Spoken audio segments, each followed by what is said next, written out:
Reka mbaramutse aho muherereye hose weho uri kuranyumviriza uherereye impande zitandukanye, abari Bujumbura, abari Ngozi, abari Kibitoki, abari Makamba, nanaboneraho kubihanganisha.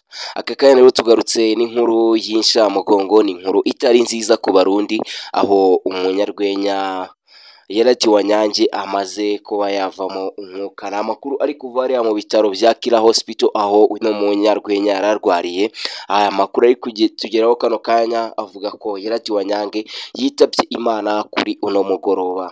Yeradi Wanyange yari umwe mu banyarwenya bari kugenda bigarura imitima y'abatari bakeya, yaba hano mu gihugu cy'i Burundi ndetse no hanze yacyo, dore ko yari umunyarwenya warukunzwe cyane hano mu gihugu cy'i Burundi, by'umwihariko mu gace ka Makamba, dore ko ari naho yaturukaga, dore ko ari naho yaratuye. Rero reka mbanze nihanganishe weho uri kunyumva aho uherereye hose, weho wakundaga Yeradi Wanyange. Nanagusaba rero niba ari ubwa mbere warugeze kuri ino ngurukanabumenyi yacu, ubyonde ko ku ijambo sabone ujye muri komenti ubwire, cyangwa se ubwire Yeradi Wanyange umbwire ati aheza ni mu ijuru, ati twagukundaga. Rero ino nkuru itugezeho kuri uno mugoroba, tubona tutayihererana, turavuga ati reka tuyigeze ku Barundikazi n'Abarundi aho bari hose, tubabwire ko umunyarwenya bakundaga ari we Yeradi Wanyange aka kanya avuyemo umwuka, dore ko yari yaciyemo igihe kitarenze icyumweru tubuze undi munyarwenya ari we Bakame Comedy. Uno munyarwenya rero Bakame Comedy nawe akaba yaritabye Imana mu cyumweru cyashize, dore ko yashyinguwe ku munsi wo kuwa mbere, nibwo yashyinguwe, cyangwa se nibwo yaherekejwe n'inshuti n'abavandimwe. Rero aka kanya twongeye kubura undi munyarwenya Yeradi Wanyange. Kano gace k'Amakamba sinzi ikibazo gafite, dore ko bamwe mu bajene bari kuhazamukira, cyangwa se bamwe mu bajene bahari bari kugenda bahura n'ibizazane, bari kugenda bahura n'ibibazo, nk'uko uri kubona ko undi munyarwenya cyangwa se undi mujene twari dufite, undi mujyambere twari dufite Yeradi Wanyange yitabye Imana. Tunaboneraho rero kubwira umuryango wa Yeradi Wanyange aho uri hose, tubwira ati mwihangane, ati mukomere, tubwira Yeradi Wanyange nawe aho ari, tumubwira ati aheza ni mu ijuru, twagukundaga kandi abakunzi bawe ntago tuzokwibagira, cyangwa se ntago tuzakwibagirwa. Dore ko mu minsi ibiri ishize Yeradi Wanyange yari amaze iminsi ibiri ari mu cyumba cya urgence, cyangwa se hariya harwarira indembe.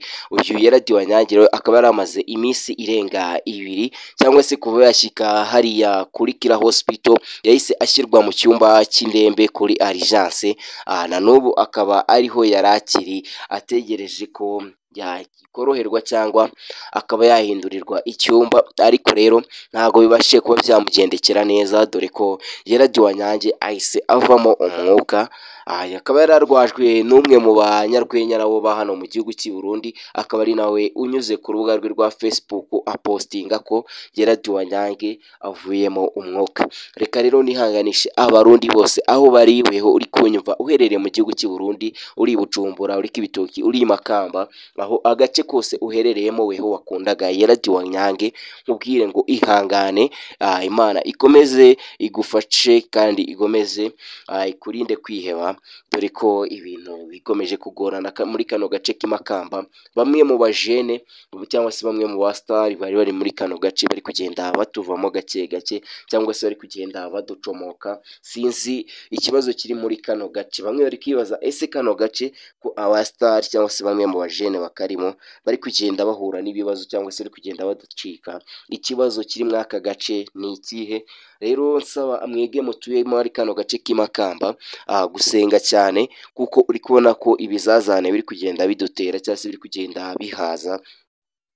Rero reka ngusabe, wari uri kumwe nanjye Ndigi, rero weho wari ugeze hano bwa mbere, cyangwa se weho uri kunyumva, mbanza kukwihanganisha, kuko iyi ni inkuru y'inshamugongo, ni inkuru yakugeraho ugahita uva mu byo wari urimo ukamererwa nabi. Rero reka ngusabe weho uri kunyumva mu byo urimo byose, reka nkubwire ngo ihangane, jya muri komenti, ujye muri komenti unyandikire komenti, ubwire Yeradi Wanyange, umubwire ati aheza ni mu ijuru umuvandimwe, tuzosubira. Rero reka ngusabe niba ari ubwa mbere nawe warugeze kuri ino ngurukanabumenyi yacu, ucyonde ko ku ijambo sabone, kugira ngo myereke ko twari kumwe. Ujye muri komenti ubwire uhereye Radio Nyange aheza ni mu ijuru. Rero nzagenda nkugezaho andi makuru yose ari kuvugwa kuri Radio Nyange. Aya makuru natugezeho kano kanya sindakonfirma ko ari amakuru y'ukuri, gusa nibiza kuba confirmed nabyo ndaza kubikubwira. Reka tubanze tukurikirane amakuru yose uko yakabaye, nibiza kuba confirmed ndaza kukubwira ko Radio Nyange byarangiye bya nyabyo. Kano kanya rero ni inkuru itugezeho, nayivuze tereka maze nyibahe iri update. Rero mu kandi kanya ndaza kukugezaho uko bigiye byifasha hariya ku bitaro. Ngiye guhamagara umuvandimwe cyangwa se umujene uhari ambwire uko ibintu byifashe. Rero reka ngushimire weho twabanye, weho wari ko uranyumviriza aho wari uri hose. Imana ikomeze iguhezagire mu byo uriko urakora cyangwa se mu byo uriko urabandanya. Imana ikomeze igutere iteka. Nje mwari kumwe n'indigi nk'ibisanzwe, umwana ubakunda cyane, umwana ukunda iterambere ryanyu.